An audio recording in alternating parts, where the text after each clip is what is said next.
المبارک ہے اور جمعہ المبارک کی بابرکت سعادتوں میں اور آپ اللہ کے حضور سرو سجود ہونے کے لیے حاضر ہوئے ہیں۔ نبی کریم صلی اللہ علیہ وسلم جو اس امت کے آخری نبی ہیں اور ختم نبوت پر ہمارا ایمان ہے اور اسی عقیدے پر ہمارا بچہ بچہ بھی قربان ہوگا۔ حضرات محترم نبی پاک صلی اللہ علیہ وسلم اس امت پر کمال کے مہربان ہیں۔ آپ علیہ الصلوۃ والسلام نے اپنی امت کو ہر قسم کے فتنے سے آگاہ فرمایا ہے اور قیامت تک ہونے والے فتنوں کا اپنی امت کو آگاہ فرمایا ہے، اور ہر ایک گروہ کے بارے میں نبی کریم صلی اللہ علیہ وسلم نے اس کے متعلق بیان فرمایا ہے، بلکہ کچھ فتنوں کی تو آپ نے علامتیں بھی بیان فرمائی ہیں تاکہ ان علامات کو ہم جانیں، انہیں یاد رکھیں، پھر ان سے بچنے کی کوشش کریں۔ بتایا اس لیے جاتا ہے جو نہ جاننے والے ہوتے ہیں ان کو بتایا جاتا ہے تاکہ امت مصطفیٰ گروہ کی شکل میں تبدیل نہ ہو بلکہ متحد رہیں اور ہر قسم کے فتنوں سے محفوظ رہیں۔ حضرات گرامی، اس دور حاضر میں طرح طرح کے فتنے برپا ہو رہے ہیں اور علماء کرام ان فتنوں کا سد باب کر رہے ہیں۔ اسی طرح اس دور حاضر میں بھی جو فتنے رونما ہوئے، یاد رکھ لیجئے ان سب کا قرآن و سنت سے کوئی تعلق نہیں ہے۔ نبی پاک صلی اللہ علیہ وسلم نے اس دنیا سے جانے سے پہلے ہمارے درمیان دو عظیم چیزیں چھوڑی ہیں، جیسے ایک قرآن اور دوسری سنت۔ نبی پاک علیہ الصلوۃ والسلام نے ارشاد فرمایا، میں تمہارے اندر دو چیزیں چھوڑے جا رہا ہوں، اگر تم انہیں مضبوطی کے ساتھ تھام کے رکھو گے تو کبھی گمراہ نہیں ہوگے۔ بعض احباب کہتے ہیں حدیث ثقلین کہاں گئی؟ بھئی ہم حدیث ثقلین کے منکر نہیں، نبی پاک صلی اللہ علیہ وسلم نے جو ارشاد فرمایا ہے میں تمہیں دو چیزیں بھاری وزنی چیزیں چھوڑے جا رہا ہوں، ایک قرآن اور میری اہل بیت ہے، ہم اس کو بھی مانتے ہیں، اس کا انکار نہیں، مگر یاد رکھ لیجئے سب کے سب تابع ہیں قرآن کے، سب کے سب تابع ہیں سنت کے۔ سنت کا معنی یہ ہے کہ نبی پاک صلی اللہ علیہ وسلم کا بتایا ہوا طریقہ، تو ایسا ہرگز نہیں ہو سکتا کہ نبی پاک صلی اللہ علیہ وسلم کا طریقہ کچھ ہو اور اہل بیت کا طریقہ کچھ ہو، بلکہ دونوں کا طریقہ ایک ہی ہے۔ اس لیے ہمیں قرآن و سنت کے تابع ہو کر ہمیں چلنا ہے اور اسی پر عمل کرنا ہے۔ ابھی حال ہی میں دیکھ لیجئے کہ 3 جمادی الثانی کو حوافظ کی طرف سے ایک دن پھر منایا گیا، اس دن کو نام دیا گیا شہادت فاطمہ الزہرا رضی اللہ تعالیٰ عنہا کا دن، اور سوشل میڈیا میں بڑا اس کا پرچار کیا گیا۔ لفظ شہادت کا استعمال کر کے ان کے مذموم عزائم جو ہیں جانتے ہو کیا ہیں؟ وہ ہے شیخین پہ تبرہ کرنا، شیخین کو برا بھلا کہنا، یعنی کہ صدیق اکبر فاروق اعظم کو برا بھلا کہنا، ان پہ لعن طعن کرنا، جبکہ سیدہ فاطمہ الزہرا رضی اللہ تعالی عنہا کی شہادت نہیں ہوئی، شہادت نہیں ہوئی، بلکہ آپ کا وصال ہوا،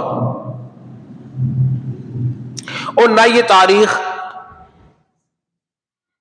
بھی یہ نہیں، تاریخ بھی 3 رمضان مبارک سن 11 ہجری ہے۔ پھر کیا وجہ ہے اس دن کو رائج کرنے کا اس کو بطور تہوار کے استعمال کرنے کا اس کے مضمون ارادے جانتے ہو کیا ہے؟ اس لیے کہ یہ مہینہ جو ہے یہ مہینہ ہے سیدہ صدیق اکبر رضی اللہ عنہ کا مہینہ ہے، ان کے ذکر سے روکا جائے اور اس طرف لگایا جائے۔ دیکھیے اہل بیت کا تذکرہ بھی ہم وقتاً فوقتاً ہماری محافلوں میں ولی ہوتا رہتا ہے۔ تو یہاں رکھ لیجئے نبی کریم صلی اللہ علیہ وسلم نے جہاں ہر فتنے کی خبر دی ہے، ایسے ہی اپنے مختلف صحابہ کی شہادت کی خبریں بیان فرمائی ہیں، اور جو دشمنان اسلام ہیں وہ اس قسم کی سازشیں کرتے ہیں۔ قرآن مجید فرقان حمید کے اندر ہے وَمِنَ الَّذِينَ فَرَّقُوا دِينَهُمْ وَكَانُوا شِيَعًا، ان میں سے جنہوں نے اپنے دین کے ٹکڑے ٹکڑے کر دیے اور وہ گروہ گروہ ہو گئے۔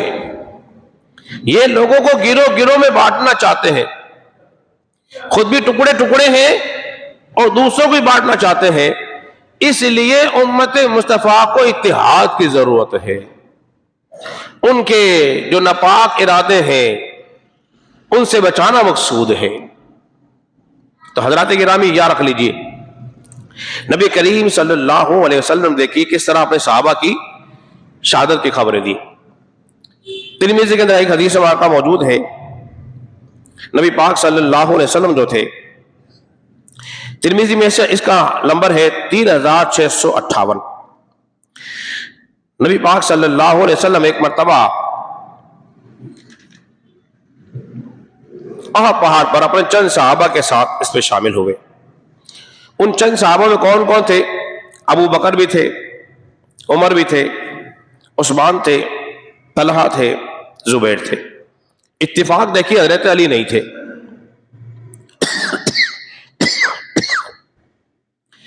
جب نبی پاک صلی اللہ علیہ وسلم اور پہاڑ پر تشریف لے گئے جو مدینہ منورہ کے اندر ہے، اور حضور فرماتے ہیں احد ہم سے محبت کرتا ہے، ہم اس سے محبت کرتے ہیں۔ قربان جائیے پہاڑ بھی پتھر بھی حضور سے محبت کرتے ہیں، تو ہم تو مومن ہیں، مسلمان ہیں، ہمیں تو زیادہ حضور سے محبت کرنی چاہیے۔ جب حضور تشریف لے گئے تو کیا ہوا؟ پہاڑ ہلنے لگا، ہل رہا ہے، اور نبی پاک صلی اللہ علیہ وسلم نے اس کو ایک ایڑی ماری، ٹھوکر ماری، اور فرمایا اے ادبو ٹھہر جا، تو ہل رہا ہے، ٹھہر جا۔ فرمایا فما علیکا الا نبی و صدیق و شہیدان، اے ٹھہر جا، کیا تجھے خبر نہیں ہے تیرے اوپر ایک اللہ کا نبی، ایک صدیق، دو شہید موجود ہیں۔ کیا فرمایا؟ اے وہ پہاڑ، ایک اللہ کا نبی۔ نبی کون؟ نبی پاک صلی اللہ علیہ وسلم خود۔ صدیق کون؟ سیدنا صدیق اکبر رضی اللہ تعالیٰ عنہ۔ ارے ابو بکر کو صدیق رسول خدا نے فرمایا ہے، رسول خدا نے صدیق فرمایا ہے۔ فرمایا پھر صدیق کے بعد تیرے پر دو شہید موجود ہیں، فاروق اعظم بھی ہے اور عثمان غنی بھی ہے۔ اب یہ ہے غیب کی خبر، ابھی شہید ہوئے نہیں، وہ شہید ہونا ہے۔ اور لوگوں نے کہا کل کون کہاں مرے گا، کس حالت میں مرے گا، کوئی نہیں جانتا۔ ارے اللہ کی دی ہوئی قوتوں سے، طاقتوں سے اللہ کے محبوب جانتے ہیں۔ تو دیکھیے، تو حضرت عمر فاروق شہید ہوئے کہ نہیں ہوئے؟ حضرت عمر فاروق رضی اللہ تعالیٰ عنہ شہید ہوئے کہ نہیں ہوئے؟ اچھا ایسا ہی نبی پاک صلی اللہ علیہ وسلم عثمان غنی کے بارے میں شہادت دی، بشارت دی۔ مسلم حدیث مبارکہ موجود ہے، فرمایا جنت کی خوشخبری دو، ساتھ ساتھ انہیں اس بات کی بھی دو کہ انہیں ان فتنوں کا سامنا کرنا پڑے گا اور اس طرح ان کی شہادت ہوگی۔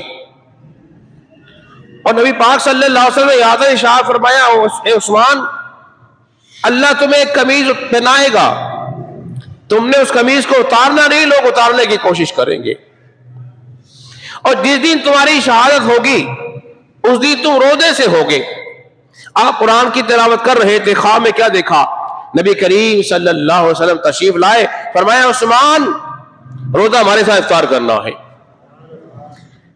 تو قرآن کی تلاوت کرتے کرتے حضرت عثمان غنی رضی اللہ عنہ کی شہادت ہو گئی۔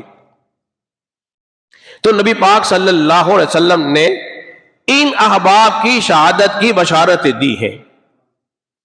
اسی طرح حضرت علی کو دیکھ لیجئے، مستدرک الگ صحیحین کے اندر موجود ہے، میرے پاس جو ہے اس کا حدیث نمبر ہے 4662۔ حضرت علی فرماتے ہیں، نبی کریم صلی اللہ علیہ وسلم نے ارشاد فرمایا، اے علی اس وقت تیرا کیا حال ہوگا؟ حضور بیان کر رہے ہیں، گویا ایسا لگتا ہے نبی پاک صلی اللہ علیہ وسلم سارا منظر اپنی نگاہوں سے دیکھ رہے ہیں۔ آپ نے فرمایا علی اس وقت تیرا کیا حال ہوگا جب تیری کن پٹی پر، یہاں حضور نے اشارہ کیا، یہاں تیرے پر تلوار سے وار کیا جائے گا اور خون کا فوارہ نکلے گا جس سے تیری داڑھی رنگین ہو جائے گی، جس سے تیری داڑھی رنگین ہو جائے گی۔ ان بچوں کو منع کرو، اوپر چلے جاؤ۔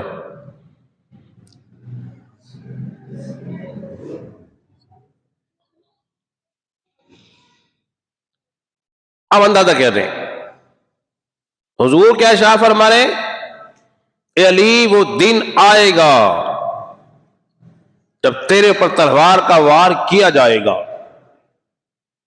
اور پھر تیرے جسم کے خون کا فوارہ بھی نکلے گا جس سے تیری داڑھی رنگین بھی ہوگی۔ اس قدر دور کی خبر نبی پاک صلی اللہ علیہ وسلم نے دی ہے، تو نبی پاک صلی اللہ علیہ وسلم سے کوئی بات پوشیدہ نہ تھی، تبھی تو آپ بیان فرما رہے تھے۔ اس میں غیب کی خبر ہے، اور خبر بھی ایسی کہ کہاں وار ہوگا، اس کے بعد کیا ہوگا، آگے بڑھ کے بتا رہے ہیں۔ دیکھیے نبی پاک صلی اللہ علیہ وسلم نے جہاں فاروق اعظم کی شہادت کا تذکرہ کیا، ایسے عثمان غنی کی شہادت کا تذکرہ کیا، بالکل اسی طرح حضرت علی رضی اللہ تعالیٰ عنہ کی شہادت کا تذکرہ بھی کیا۔ مگر نبی پاک صلی اللہ علیہ وسلم نے صدیق اکبر کی شہادت کا تذکرہ نہیں کیا کہ صدیق اکبر کو ایسے ایسے شہید کیا جائے گا۔ اگر بیان کر دیتے پھر ویسا ہی ہوتا، بالکل اسی طرح نبی کریم صلی اللہ علیہ وسلم نے سیدہ فاطمہ الزہرا رضی اللہ تعالیٰ عنہ کی شہادت کا تذکرہ نہیں فرمایا۔ سمجھے ان ساری باتوں کو؟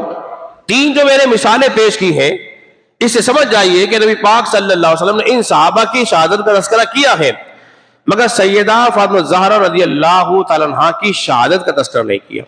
اس لیے حضور کو معلوم تھا کہ سیدہ کی شہادت نہیں ہوگی بلکہ ان کا وصال ہوگا، ان کی طبعی موت آئے گی۔ یہ جو روافض نے کہانی گھڑ رکھی ہے کہ سیدہ کے دروازے کو لات مار دی، معاذ اللہ، آپ کے دروازہ جلا دیا، پیٹ پہ لات مار دی، بچہ ضائع ہو گیا، یہ سب جھوٹی کہانیاں مفروضے ہیں جو اپنی قوم کو سناتے رہتے ہیں، ان سے مال وصول کرتے رہتے ہیں، جبکہ اس کا حقیقت سے بولیے کوئی تعلق نہیں ہے۔ ورنہ نبی پاک صلی اللہ علیہ وسلم بیان فرما دیتے، جب علی کے بارے میں بیان فرمایا، عثمان کے بارے میں بیان فرمایا، حضرت فاروق اعظم کے بارے میں بیان فرمایا، تو کیا خیال ہے اپنی بیٹی کے بارے میں بیان نہ کرتے؟ آپ کا بیان نہ کرنا اس بات کے بین ثبوت ہے کہ یہ جو کہانی گھڑ گھڑ کے سنائی جا رہی ہے ان سے کوئی تعلق ان کا نہیں ہے۔ پھر یہاں ایک سوال پیدا ہوتا ہے، جانتے ہو کیا؟ پھر حضرت علی کے گھر والے کہاں تھے؟ علی کے خاندان والے کہاں تھے؟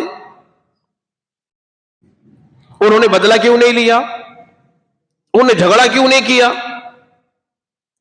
ان کا جھگڑا نہ کرنا، ان کا بدلہ نہ لینا، اس بات کی بین دلیل ہوتی ہے کہ یہ واقعہ ہوا ہی نہیں تھا، تو بدلہ کس بات کا ہو؟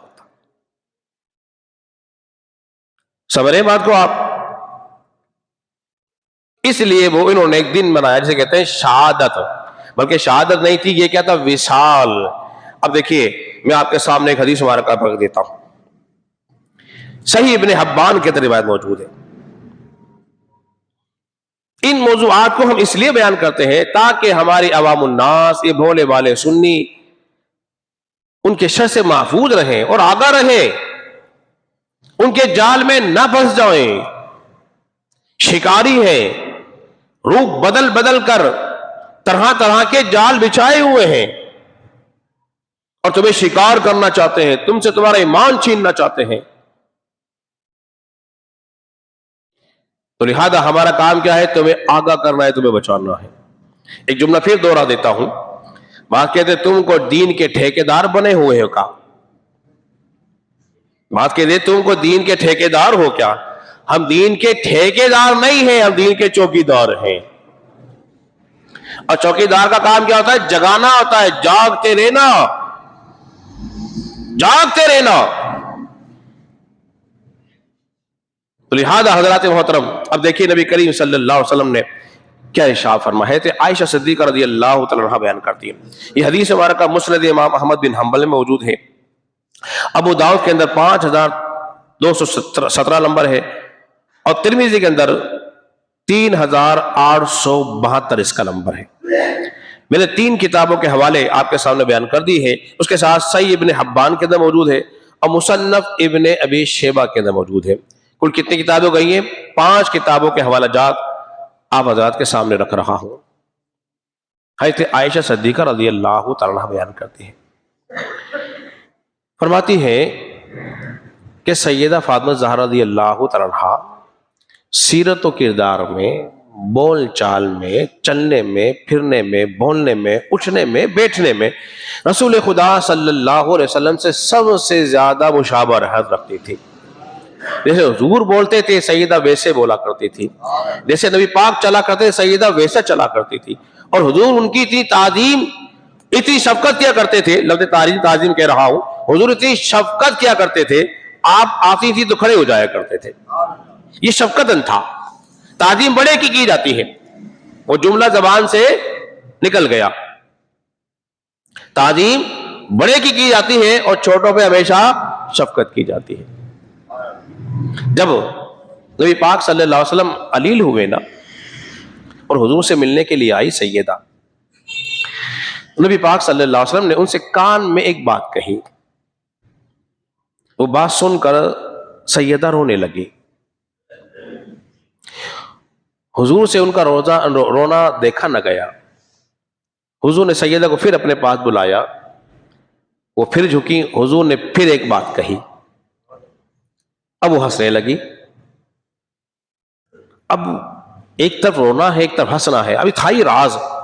حضرت عائشہ نے پوچھا فاطمہ وہ راز کی بات تو بتاؤ، فرمایا میں ابھی نہیں بتا سکتی، راز کی بات ہے۔ جب حضور کا وصال ہو گیا، جب حضور کا وصال ہو گیا، جب سید سے پوچھا گیا خاتون جنت سے، تو آپ نے فرمایا کہ رسول خدا صلی اللہ علیہ وسلم نے مجھے اپنی وفات کی خبر دی،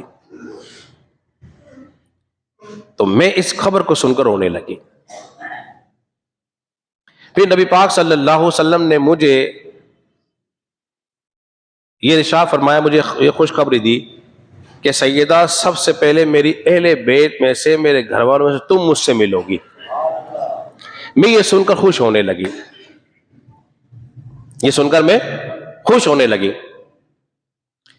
حضور علیہ الصلوۃ والسلام نے شہادت کی خبر نہیں دی ہے، ذہن میں رکھیے گا، تمہیں بار بار پٹی پڑھا رہا ہوں، یہ سبق یاد رکھو۔ سیدہ کی شہادت نہیں ہوئی، حضور نے شہادت کی خبر نہیں دی، وصال کی خبر دی ہے، سیدہ میرے فوراً بعد کچھ ہی مہینوں کے بعد تمہارا انتقال ہو جائے گا۔ اب اس میں یہ غیب کی خبر بھی ہے کہ حضور علیہ الصلوۃ والسلام کو معلوم ہے میری بیٹیوں میں سے، میری بیویوں میں سے سب سے پہلے مجھ سے کون ملے گا، سب سے پہلے کون ملے گا۔ تو حضرات محترم اب آپ توجہ کر لیجئے، کہ نبی پاک صلی اللہ علیہ وسلم کے وصال کے 6 ماہ کے بعد سیدہ فاطمہ الزہرا رضی اللہ عنہا کا وصال ہو گیا. جب وصال ہو گیا تو آپ کی تاریخ وصال کیا ہے؟ 3 رمضان سن 11 ہجری. کیا ہے؟ سارے مل کے بولو. 3 رمضان سن 11 ہجری. یہ آپ کی تاریخ وصال ہے، تاریخ وفات ہے، شہادت نہیں ہے. شہادت کے بانے وہ میں بتا چکا ہوں ابتدا میں، ان کے کیا مذموم ارادے ہیں. تو حضرات محترم الاشتیاق کے اندر موجود ہے، اسی طرح مسند علی الصحیحین کے اندر موجود ہے. 4761 یہ 2 کتابوں کے حوالے میں نے بتا دیے. ان میں کے اندر 3 رمضان سن 11 ہجری مرقوم ہے. ایک بات اور یاد رکھیں اس مقام پر، اب کیا ہے؟ وہ ہے سیدہ کی خبر دی کہ نہیں دی وصال کی. جس طرح کہ ایک حدیث بخاری کا حوالہ دے کر چلا رہے ہیں، سیدہ کے فاطمہ زہرا رضی اللہ تعالی عنہا کے شہادت کی خبر کیوں نہیں دی؟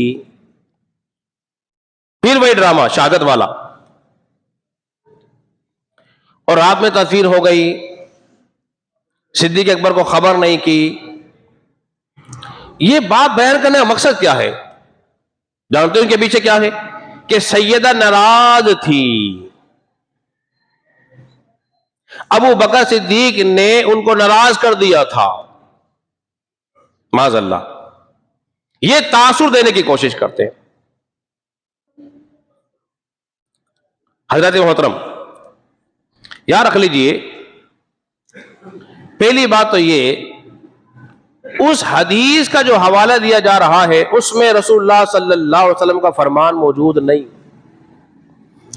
تھوڑی علمی اور تحقیقی بات بھی آپ کے سامنے بیان کر دوں. نہ اس میں سیدہ کا کوئی قول ملتا ہے. اب ہمارا بھی ایک ان سے مطالبہ ہے، وہ ہمیں ایک ایسی روایت پیش کریں جس میں سیدہ کی ملاقات ابو بکر سے ہوئی ہو اور انہوں نے ان سے بات نہ کی ہو. ایک حوالہ پیش کریں. ایسی کوئی بات بولی ملے گی نہیں. نہ رسول اللہ صلی اللہ علیہ وسلم کا فرمان ہے. جبکہ آخری وقت جب آیا تھا سیدہ کا، جب علیل تھی، البدایہ والنہایہ کے اندر موجود ہے، دروازے پر دستک ہوئی، پوچھا کون ہے؟ کیا دیکھا ابو بکر صدیق موجود ہے. فرمایا سیدہ ابو بکر آئے ہیں. تو سیدہ نے کہا کیا آپ انہیں بلانا پسند کرتے ہیں؟ انہوں نے کہا ہاں. کیا کہا؟ ہاں. تو اندر تشریف لے آئے اور پھر سیدہ کو آپ نے راضی کر لیا. کیا کر لیا؟ راضی. وہ ناراض تو تھی نہیں، بر راضی کر لیا. تو یاد رکھ لیجئے ان میں کوئی ناراضگی، کوئی لڑائی، کوئی جھگڑا کسی بھی قسم کا بولیے نہیں تھا. اصول دیکھیے، ان کی ایک بڑی مشہور و معروف کتاب ہے، اس کا نام ہے فروع کافی. اصول کافی، فروع کافی. ان کی 4 بڑی مایہ ناز کتابیں ہیں. جیسے ہمارے یہاں سیاہ ستہ ہوتی ہے نا، ان کے یہاں اصول 4 ہوتی ہے. فروع کافی میں یہ بات لکھی ہوئی ہے کہ کچھ اصول ہوتے ہیں نماز کے. نماز جنازہ پڑھنے کا ایک قانون اصول ہے. وہ کیا ہے؟ وہ یہ ہے کہ نماز جنازہ وہ پڑھائے گا جو وقت کا حاکم ہو یا خلیفہ ہو. وقت کا حاکم ہو بولیے، اور خلیفہ وقت ہو. خلیفہ وقت حاضر نہ ہو تو اس کی موجودگی میں اس کا مقرر کردہ، اس کا نائب وہ نماز جنازہ پڑھائے. یا قرآن کا زیادہ جاننے والا ہو، یا جس نے ہجرت پہ مقدم ہو.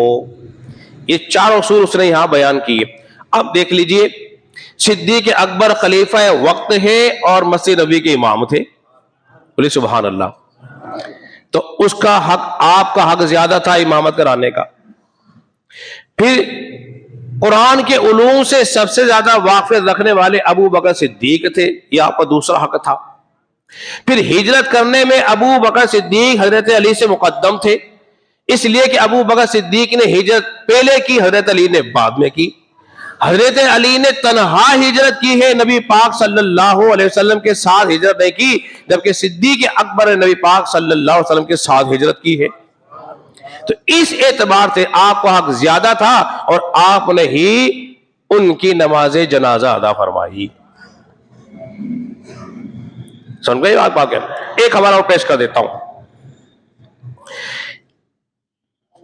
امام جعفر